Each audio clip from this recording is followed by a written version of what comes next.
Welcome back to Fall, Year 2 of the Stardew Valley Min-Max and 100% Perfection Guide. We're covering Fall, days 1 through 12, where we'll begin by planting fall seeds on the farm, and then over these other days we'll complete some miscellaneous achievements, quests, and other goals, like viewing all the NPC heart events.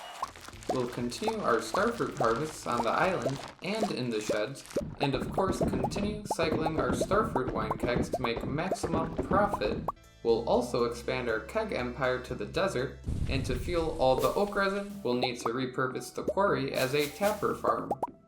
We begin day 1 of fall by smelting some gold ore, and over the course of these many days of fall, we will be continuing to smelt our ores into bars, and also continue to cycle our other farm machines, like the cheese press and mayonnaise makers, and other things.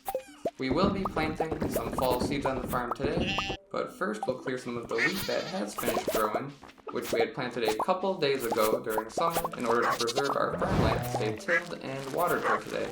We'll plant some sunflower seeds on the top row of this field just for aesthetic purposes, and then we'll collect the fish pond row and bring the lava eels in a iridium bar, then use our return scepter to quickly return to the house. It does have unlimited uses, so we will take advantage of it whenever possible, even just for short distances to save maximum time. Next we warp to Ginger Island, and along the way to the Golden Walnut Room, we collect our fruit tree fruit, mine some muscle rocks, harvest the pineapples, then arrive at the Walnut Room where we select the Extended Family Challenge, which we may or may not get around to completing. We spend 40 key gems on 8 pressure nozzles, which we will use on some sprinklers today, then we warp back to the farm. We head out to the minecart and travel to Clint's and sell 128 iridium bars for 192,000 G. We make a brief stop at the special orders board and pick up Willie's tropical fish order since we have not completed this one yet. After this we go straight to Pierre's and spend the money on some eggplant, pumpkin, fairy rose, grape, and cranberry seeds. We're left with just 1 G and then warp back to the farm where we can get started with planting. We first plant the 99 fairy rose seeds on our field closest to the house, just because I think the flowers look nice. We also plant 14 grape starters where the hops used to be, and then we plant 226 pumpkin seeds where we used to have the starfruit growing, in between the fairy roses and our ancient fruit at the bottom. We head to our old coffee field and clear the dead crops here, then plant 548 cranberry seeds across these fields. Pumpkins might make slightly more profit than cranberries, but I'd much rather plant cranberries in the fields covered by the Junimo huts, since the Junimos can harvest the cranberries for us, and the cranberries will grow back without us having to replant like we would with the pumpkins. Finally, we can harvest the wheat ready in the lower level field, and this is the space that we will be utilizing our new pressure nozzles in with some of the iridium sprinklers. After harvesting, we clear up all of the quality sprinklers and set up the new iridium sprinklers, and when we place a pressure nozzle on the iridium sprinkler, its radius goes from a 5x5 area to a 7x7, so we only need 6 sprinklers to cover all the space down here. We hoe, water, and place speed grow on any spaces where the quality sprinklers used to be, and then are all ready for planting seeds.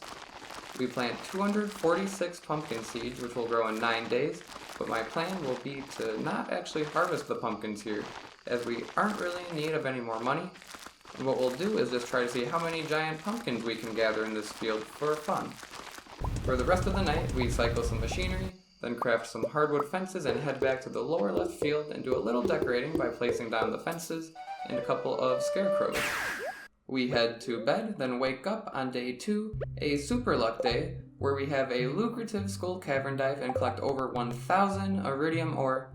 Then we move on to day 3, when I had originally planned to complete Key's Extended Family Challenge, but then realized our starfruit wine kegs are ready, and not only that, but the starfruit in our garden pot sheds are ready for harvest, and the starfruit on Ginger Island is grown as well. So we do have quite a bit to tend to today, and won't have any time for the Key Challenge, but no worries since we have already completed that one, and would only get 20 key gems from completing it again. We will begin with cycling all the kegs outside the farm, so we exit to the bus stop and quickly cycle every keg here with starfruit. We take a brief detour to Clint's and sell 320 iridium bars for 480,000 G. We head back to the bus stop and then cycle all the kegs along the road and inside the tunnel.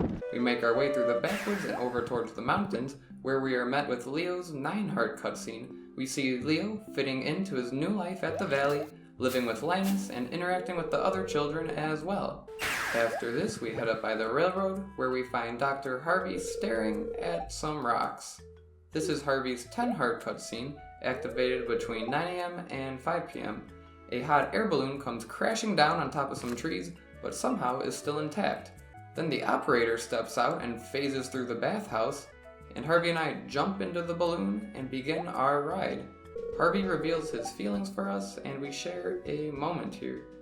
Hate to break it to you, Harvey, but I've had a similar experience with quite a few NPCs now at this point, but at least the balloon here is a bit more exciting than just entering someone's bedroom like we did with Sam.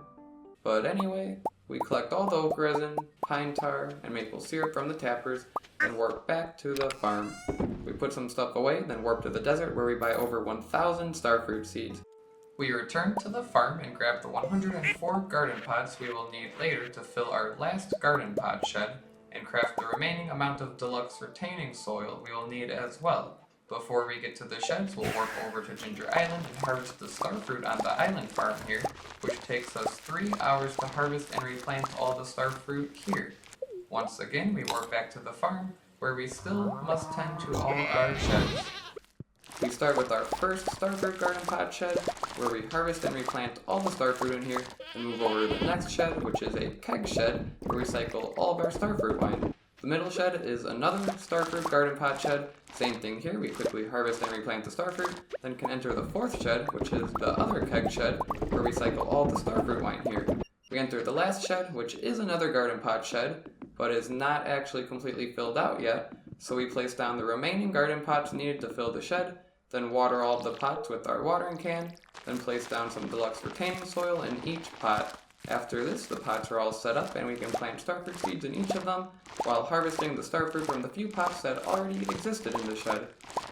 We have just a small amount of time left in the day, so I grab the tappers I had forgotten to bring with earlier, and head back over to the railroad and try to place down any tappers I can on any trees that do not have one yet. We return to the farm and try to collect all the jade from the crystallarium shed, but pass out while doing so. We begin day 4, a good luck day, by cycling our furnaces and actually smelt a round of radioactive ore for the first time. I had been waiting to do so just in case we were to use the ore for hyperspeed growth, but I decided to turn the ore into bars in order to craft some heavy tappers with. We spend some time with other farm chores, then warp over to the beach, where we find Elliot waiting for us alongside a boat. This is Elliot's 10-heart event, activated between 7 a.m. and 1 p.m. We stand up on the boat for some reason, and must have lost our balance as we accidentally come really close to Elliot, but we tell him we're happy just to stay at 10 hearts of friendship with him. And then after this cutscene, we harvest the crab pots at the beach, and warp back to our farm. We continue some chores, then warp to the desert and chop down all the trees here before picking up our magic rock candy since it is Thursday. We return to the farm once again and finally collect all the coffee beans that have been piling up in the Junimo huts over summer. We have so many stacks that we'll need another chest just to contain them, so we craft one and end up storing around 24 stacks of coffee beans, which is about 24,000 coffee beans right there. That's a whole lot of coffee, which means we'll need to take some more time to cycle some in kegs to actually turn it all into coffee. Luckily, we have enough oak resin to craft more kegs, but are a bit low on wood and can only craft 100 additional kegs. It's not a bad amount though, but we do need somewhere to put all of our new kegs since our sheds are filled, and there is not much more space around the valley. I decided to take advantage of the vast space of the desert, so we warp over there and begin placing down some kegs. I don't have an end vision of what all the kegs here will look like once we fill them all out, so I will just be placing them in chunks over the remainder of this playthrough as we can craft more and more kegs. I will reference a valuable resource on the Stardew wiki, which can be found under the crafting page all the way at the bottom. The section is titled Crafted Goods Outside the Farm. There are a few screenshots indicating what tiles are safe to place items, spaces that NPCs will not pass through, and obstruct our placed kegs. Luckily, not very many NPCs visit the desert, but there are a few paths we will need to be aware of, and we can fill up a good amount of space to the right with some vertical columns of kegs, and I'll leave a 2 wide vertical path up to the desert trader so that my horse can actually fit through and we can get there quickly. After placing down the 100 kegs, we begin brewing some coffee in them, then work back to the farm. The radioactive bars have finished smelting, and we have another 170 radioactive ore to smelt, so we cycle the furnaces with them. We still have Willie's tropical fishing special order to complete, so we warp over to Ginger Island and head over to the Pirate's Cove to begin fishing for the 5 stingrays we will need. We get rather unlucky, and it takes much longer than expected to catch the stingrays. At 8 p.m. we are actually kicked out by the pirates, but we re-enter the Pirate's Cove, which is much more lively now. Maybe it'll make the stingrays come out of hiding. We continue fishing and catch stingray number 5 a bit before 9:30, then warp back to the farm since we won't have time to fish for the lionfish and blue discus today. We warp back to the desert since it does not take long at all for the coffee to brew, and we will actually try to get through some of our hops now, so we insert 100 hops into the kegs, which will brew into some pale ale. Back at the farm, we place down the Bombo Big or Man Frog statue we happened to fish up earlier, then cycle the furnaces with some iridium, which puts us at the end of this day, so we head to sleep. We wake up on day 5 to a neutral luck, stormy weather day, and right away check the greenhouse and find that the sweet gemberry has finished growing, so we throw it in the shipping bin right away to be shipped off at the end of the day, and the sweet gemberry is the last item we will need to ship to complete that perfection goal of shipping every item. After this, we craft 42 heavy tappers with the radioactive bars we smelted yesterday, which we will later place on the trees that we have grown at the quarry to acquire some additional tapped goods. Since it is storming, the Junimos will not harvest our crops, so we must harvest the ancient fruit here ourselves, and while we're down here we collect the fish pond road and warp back up to the house. We use a rain totem to guarantee another stormy day tomorrow, since I want to get some more battery packs just to have on stock, and it will be good to have these stormy days soon before the cranberries finish growing, and then we will not want it to rain so that the Junimos can harvest those for us. We pet the animals and grab some of our lower quality animal products and bring them back to the chest so we can begin processing them into the various artisan goods. Then we are just about ready to leave the farm, and I grab 1 additional heavy tapper we had crafted a while ago for the craft everything goal, and then craft 2 more to put us at a nice even 45 to place at the quarry. We head to the bus stop minecart and arrive at the quarry, and I realize there are a lot more maple trees than I wanted here. Our goal is to get a bunch of oak resin for kegs, so we really don't need all the maple trees.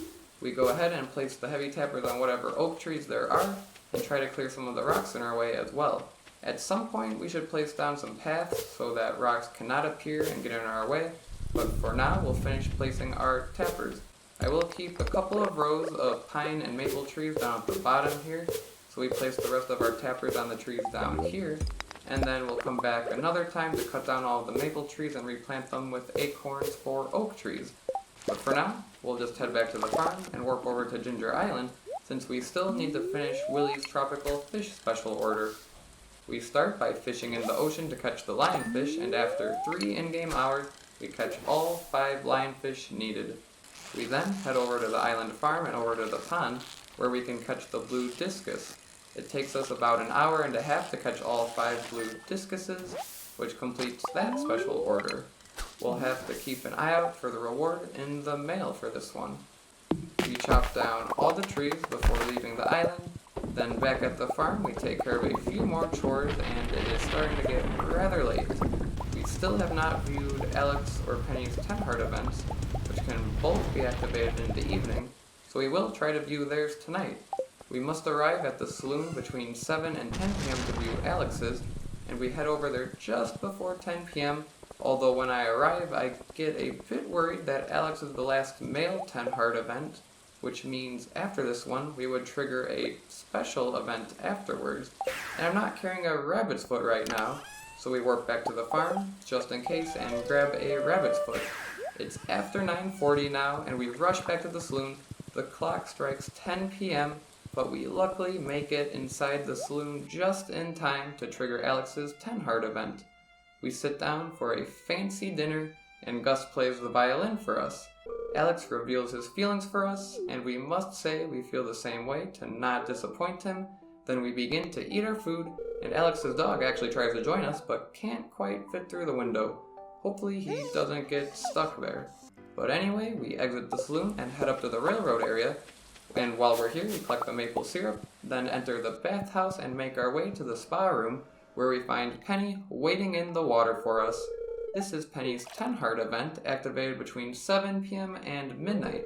It was quite some time ago she invited us here actually, so hopefully she hasn't been waiting in the water here for months and months, or even just coming here every night in hopes eventually one night we would actually show up. She definitely has some persistence then, and then she asks us why we think she invited us here, and obviously she wanted to see us in our bathing suit. We also tell her we feel the same way, then exit the spa and head over to the mines to end the day with some grinding. We pass out in the mines and view the sweet gem berry we shipped today, which now means we have shipped every item in the game, completing that perfection goal. So now all we have left is to wait on every cooking recipe, but there are some other non-perfection goals that we can still try to work on in the meantime. We wake up on day 6 and check the mail to receive the deluxe fish tank as a reward for completing Willie's tropical fish special order. We place down the fish tank inside the house and throw in our legendary fish just for fun. We continue with the usual farm chores and craft some tropical curry with the key seasoning to make Gold Star tropical curry, which will give us +5 foraging instead of the normal quality's +4. After this, we head into town and grab the Help Wanted quest, which is just a refined quartz for Linus, but there is an achievement for completing 40 Help Wanted quests, and this should be the last one we need to fulfill that achievement. So we head up to the mountains and over to Linus's tent, and find him sorta hiding in the bushes, but we give him the refined quartz, which gives us the big help achievement for completing 40 Help Wanted quests. We eat a gold quality tropical curry for +5 foraging, and then chop down all the trees in this area, including the ones alongside the mountain lake, and the ones over by the adventurers guild, and close to the quarry here. We then cross the bridge and arrive at the quarry, where we'll begin to place down some wood paths that we had crafted, and placing down these tiles will make it so rocks will not spawn and get in the way while we collect our tapped goods here. And they also make the area look quite nice and put together. We have 2 rows of pine and maple trees here, and then any maple trees above these ones we will be chopping down and replanting with acorns. We do need to return to the farm real quick to grab some acorns, but then come back to the quarry real quick and then start filling in the space where those maple trees used to be that we chopped down, and then place the acorns there. We then continue placing the wood paths all around the trees to completely fill the upper half here, and I look at the time and realize it's almost midnight, and one thing that I did want to do tonight was head over by the secret woods and activate Emily's 10 heart event, which can be triggered there after 10 p.m. However, it is raining today, and it cannot be triggered while it's raining. I did not realize this, so we head over to the secret woods, and the cutscene is not activated, so we will have to come back here another night. That's okay, we chop the stumps while we're here, then head back to the farm and finish up the day by harvesting and replanting the starfruit in the greenhouse, which I had almost completely forgotten about. Then the clock strikes 2 a.m., and we pass out. Day 7 is a Sunday, so we must begin by watching the Queen of the Sauce for a new recipe, then start the day as usual with farm chores. The cranberries have finished growing today, which is why we did not use another rain totem yesterday, so the Junimos will actually harvest them for us today and save us some time. One of our goals now is to activate Emily's 10 heart event, which will need to return to the secret woods at night, and then we also still need to view Shane's 10 heart event, which we'll need to show up to the bus stop for. We head to Cindersap Forest and eat a tropical curry, then chop down all the trees around the forest. We stop at the mouse hat shop for the first time, and buy a few nice hats, then head back to the farm. We warp over to the desert and throw some coffee in the kegs here, then stop by the desert trader for Staircase Sunday and trade all of our jades for staircases. After this, we make our way back to the quarry again, where we finish placing down all the wood paths around the trees, and then also collect the pine tar that is already ready thanks to our heavy tappers. We make our way back to the desert one more time and throw in some hops for the kegs to brew more pale ale. The end of the night is near, so we can head back over to the secret woods again to view Emily's 10 heart event, activated after 10 p.m. in the area here. We're going camping with Emily, and suddenly a bear shows up. Definitely the same one that we gave the maple syrup to and made good friends with actually, but Emily is scared, so we go inside the tent with her, and interestingly, this cutscene actually puts us at the end of this night, and we fall asleep with her, but somehow while we're sleeping we must have been transported or sleepwalked back to our house, completely abandoning Emily, but we do wake up back at our farm for day 8 of fall. After viewing Emily's 10 heart event, the only one we have left now is Shane's. But in order to trigger Shane's, we're supposed to enter the bus stop between 4 and 6 p.m., which I did try doing yesterday and nothing happened. The wiki also mentioned we must leave the house between 6:30 a.m., which we also did, so my guess is Shane will show up at our door like some NPCs do to prompt the 10 heart event, but since this never happened, there must be some other requirements as well, and I wasn't completely sure, but the only other thing to try is to view Shane's 7 and 8 heart events, which we have not yet, so maybe we must see those first before we can get his 10 heart event to activate. We head over to Marnie's ranch and enter to trigger Shane's 7 heart event, activated while Shane is home after viewing his 6 heart event. This is basically a follow-up to Shane seeking a counselor in Zuzu City. We see Shane has recovered and is feeling much better. He even gets a gift for Jazz. After this cutscene, we re-enter the ranch and are met with Shane's 8 heart event, where we are led into the barn and see Shane working with a bunch of blue chickens. I'm not sure how the chickens turn blue, but after viewing this event, we will actually have a small chance to buy a blue chicken when purchasing chickens from Marnie, so that's cool. And anyway, we finish these cutscenes and hopefully now we'll be met with Shane's 10 heart event tomorrow, and after this we make our way to Ginger Island, over to the Golden Walnut Room, where we can select a new key challenge for the start of the new week, and we pick up the Danger in the Deep, which we will save to complete on a Super Luck Day. We continue with some miscellaneous tasks back at the farm, then we take the minecart over to Clint's and sell just 11 iridium bars for 16,500 G, then stop at the special orders board and select Demetrius's aquatic overpopulation quest to catch 10 midnight carp. Another random goal of mine is to complete all the secret note rewards, and we haven't found the reward for secret note number 19 yet, which will lead us behind Mayor Lewis's house where we can interact with a space here and receive the solid gold Lewis statue. And another thing real quick that I wanted to do was to trigger Penny's 4 and 6 heart events, which are activated in her old trailer, which no longer exists, so unfortunately we won't be able to view these cutscenes, which is no big deal. We make a quick stop at Pierre's to buy some more fairy seeds, which we will replant our old ones with. We do replant them real quick back at the farm, and then harvest the wheat that has been ready for a while in the top left field. And I'll just leave this space here to turn back into dirt, so we can have some grass growing around here for our animals. And I'll actually place down some grass starters, then cover them with hardwood fences, so that the animals cannot actually eat the grass below the fence, but the grass will spread to create new grass that the animals will be able to eat. After this, we very quickly bring a lobster to Gus to fulfill a quest, then chop down some random trees around the valley. We're at a point in this run where we're actually just sort of killing time now and waiting for times that we can complete our remaining goals. We kill a bit of time until 8 p.m., where we head over to Pierre's store in order to view Abigail's 8 heart event, activated between 8 and 10 p.m. in Pierre's store while Abigail is here. She invites us into her room and shows us a spirit board. The board begins to reveal Abigail's secret that she has feelings for us, but the board is a pretty bit late to the party here, as we've already been dating Abigail for quite some time and have even kissed her in the mines that one time. But anyway, after this, I wish to take care of a few more secret notes that we haven't found the rewards for yet, including secret note number 18, where we head to the desert and dig up a spot marked with an X. Then we find a strange doll for this one, and we look at another secret note, number 16, that has a spot marked with an X over by the railroad area. We dig up that spot and find a treasure chest for this one. Next, we look at secret note number 21, which shows a bush located in Pelican Town, and the time is 12:40 on the clock in this note, so we head there to this actual location at 12:40 a.m., shake the bush, and Mayor Lewis and Marnie pop out of the bush and begin running away in the opposite directions. And Mayor Lewis is running from this situation so fast, he's able to just walk across water. After this, we try to find the reward from secret note number 14, which just reads, "Something is hidden behind the community center."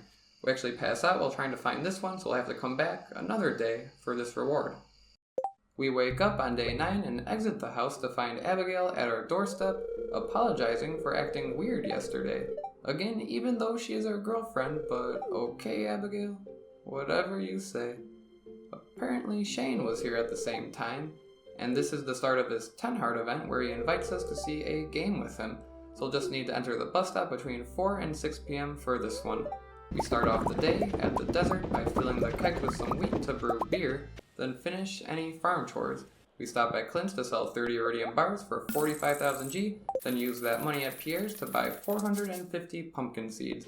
Back at the farm, we plant the pumpkin seeds on the main field where the pumpkins had finished growing, and now the pumpkins in the lower left field have also finished growing, but again, I'll leave these ones for now in order to try to get some more giant pumpkins. After 4 p.m., we enter the bus stop and hop on the bus with Shane to head over to the stadium for the game. There's quite a variety of people in the audience, and if we look closely, we can even find Gus and Alex. And I bet Alex is wondering why we're here at the game with another man right now. So we'll have to have a conversation with Alex another time about that. But for now, we are met with 2 options of dialogue, and we can tell Shane whatever with no effect on friendship. And Alex must be extremely focused on the game right now, as apparently he does not notice us kissing Shane, or at least he doesn't do anything about it right now. He might be saving it for a certain time we are to walk inside the saloon, but we'll see about that later. Tomorrow will be the day we cycle our starter kegs again, but we can see here that some of our kegs outside the farm have finished, so in the meantime before tomorrow, we can try to get some coffee brewing. We spend most of the rest of today cycling coffee beans, then a bit later at night we head back behind the community center and spend a bit of time here trying to find what has been hidden back here, and then use our pickaxe to pick up a stone Junimo statue, which we'll place back at the farm right next to our solid gold Lewis. We end the day with some more farm machine cycling and pass out while brewing some coffee. We wake up on day 10 and feel a strange urge to visit the Stardew saloon. We head straight over there and are startled when we see our 6 boyfriends all together by the pool tables. We're about to leave and be like, yeah, I'm not gonna deal with them all at once right now, but they catch us and tell us to come back. So our 6 boyfriends confront us all at once here, and we're all like, come on guys, I'm a completionist, I can explain. But unfortunately, we don't get that excuse as a dialogue option here, so we go with the next best alternative and just start crying. The boys don't fall for it though, and start jumping up and down for some reason. Even Shane in the back there's jumping while continuing to sip on his drink. And just as I see my life flash before my eyes, they're all just like, yeah, we'll give you the cold shoulder, and that's that. We head over by Emily's house now, since we still have our girlfriends to fall back on, but for some reason all 6 of our girlfriends have also gathered together. We try to pull the same move by just walking out, but they see us and begin to confront us, eerily saying pretty much the same exact things that the guys had said. We once again tell them we can explain ourselves, and we let them know this is just a lifestyle choice, and I thought they were all on board with it. Like, it's a small town, I'm surprised word hadn't gotten around earlier, but okay, if they really want to give me the cold shoulder as well, so be it. What they don't know is we have the power to reverse time by restarting the day, and this time, when we head over, we'll bring a rabbit's foot with, which is essentially just a confidence booster. When we begin day 10 for real this time, we start by brewing some more coffee in the keg sheds, then head over to the bus stop and throw some starfruit in the kegs along the way to town, and in town we head to the saloon where we find our 6 boyfriends all gathered together, but luckily we have our rabbit's foot now for good luck, and we get along well with all of our boyfriends at once and play a nice round of pool with everyone. After this we head over to Emily's house where we find our 6 girlfriends talking together. We join the gossip circle and nothing really happens. Just glad we have brought our rabbit's foot, or these events may have ended up being a bit awkward considering all of our boyfriends and girlfriends have gathered together and may have ganged up on us. But anyway, after all this, we see another cutscene, which we view in Emily's house after completing her rock rejuvenation quest. Then we head back to the bus stop and continue the keg cycle. We cycle all the kegs here and along the road, and then inside the tunnel, and then we head over to the railroad to collect all the oak resin ready here. We also head over to the quarry where we can find a bunch of tapped goods ready from our heavy tappers, so we collect all of the tapped goods here, including quite a bit of oak resin.